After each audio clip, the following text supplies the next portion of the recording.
Assalamualaikum warahmatullahi wabarakatuh.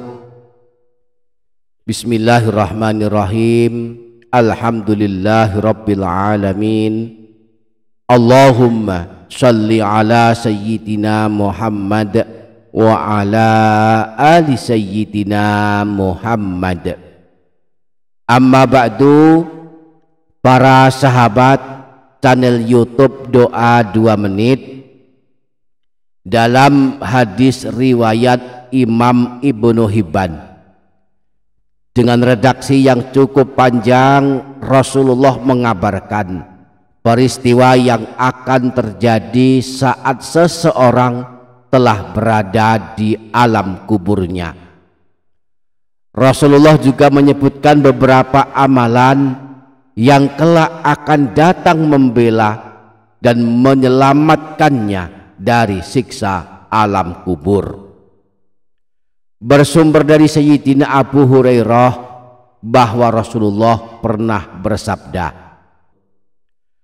jika seorang mayit, orang yang telah mati, telah berada di dalam kuburnya, ia akan mendengar suara langkah kaki orang-orang yang akan meninggalkannya.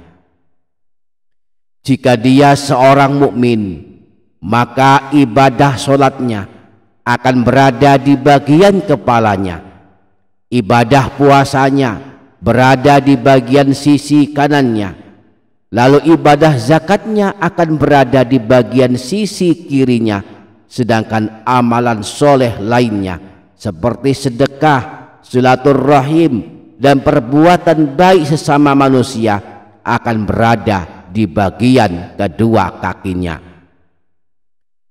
Maka datanglah kepadanya malaikat yang akan mengazabnya, malaikat yang akan menyiksanya. Mereka datang dari arah kepala, maka ibadah sholat yang berada di arah kepalanya berkata, tidak ada jalan bagimu untuk menyiksanya dari arah sini. Maka kemudian malaikat yang akan mengazab, menyiksa orang yang telah meninggal dunia ini datang dari arah kanan. Ibadah puasa yang berada di bagian kanannya berkata, tidak ada jalan bagimu untuk menyiksanya dari arah sini. Lalu malaikat yang akan mengazabnya ini datang lagi dari arah kiri. Ibadah zakatnya yang berada di bagian kirinya berkata, tidak ada jalan bagimu untuk menyiksanya dari arah sini. Akhirnya malaikat yang datang untuk menyiksa ini datang ke bagian kedua kakinya. Maka amal soleh yang berada di bagian kedua kakinya berkata, tidak ada jalan bagimu untuk menyiksanya dari arah sini. Dalam lanjutan hadis ini disebutkan pula bahwa orang-orang yang beriman akhirnya dinampakkan kepadanya tempatnya di dalam surga dan juga tempatnya di neraka jika dia pernah berbuat dosa. Juga disebutkan nasib orang-orang kafir, bahwa saat malaikat datang akan mengazabnya atau menyiksanya, tidak ada satu amalan yang datang membelanya karena mereka tidak sholat, tidak puasa, tidak zakat, dan jika beramal soleh pun tidak berguna karena dia tidak beriman. Nah, para sahabat, dalam hadis ini Rasulullah menyebutkan 4 amalan yang akan datang membela kita saat telah berada di alam kubur, yaitu pertama, ibadah sholat. Ibadah sholat saat berada di alam kubur akan berada di bagian kepala kita. Saat malaikat datang akan menyiksa kita, maka ibadah sholat kita akan menghalanginya agar malaikat tidak menyiksa kita. Maka mari kita jaga ibadah sholat wajib 5 waktu, kita lakukan dengan sebaik mungkin. Syukur-syukur bisa melakukannya dengan berjamaah.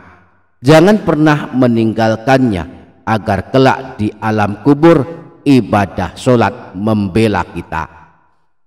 Kemudian yang kedua, ibadah puasa. Ibadah puasa akan berada di bagian kanan kita saat kita berada di alam kubur. Maka jika malaikat datang akan menyiksa kita dari arah kanan kita, maka ibadah puasa akan membela kita dan menghalangi malaikat menyiksa kita. Kemudian yang ketiga, ibadah zakat, baik zakat harta maupun zakat fitrah, akan berada di bagian kiri kita.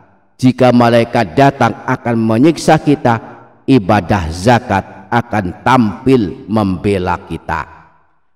Dan yang keempat, amal soleh lainnya seperti sedekah dan lain-lain akan datang membela kita dari arah kaki kita.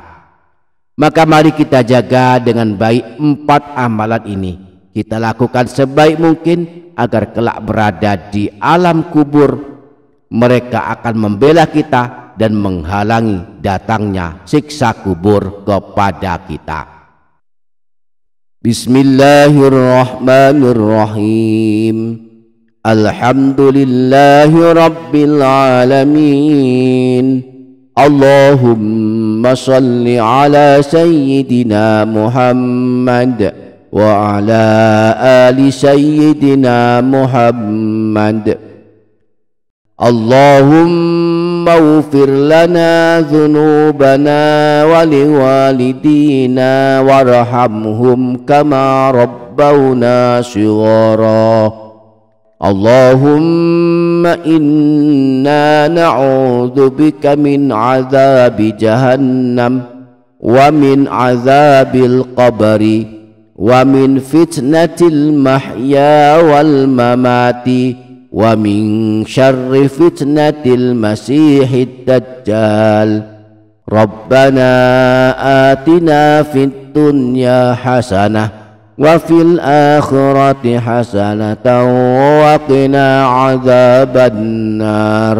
Wa sallallahu ala sayyidina Muhammadin wa ala alihi wa sahbihi ajma'in. Walhamdulillahi rabbil alamin. Semoga kita sanggup mengamalkannya. Amin Allahumma amin. Demikian para sahabat, semoga dapat difaham dan dapat diamalkan. Semoga bermanfaat. Wassalamualaikum warahmatullahi wabarakatuh.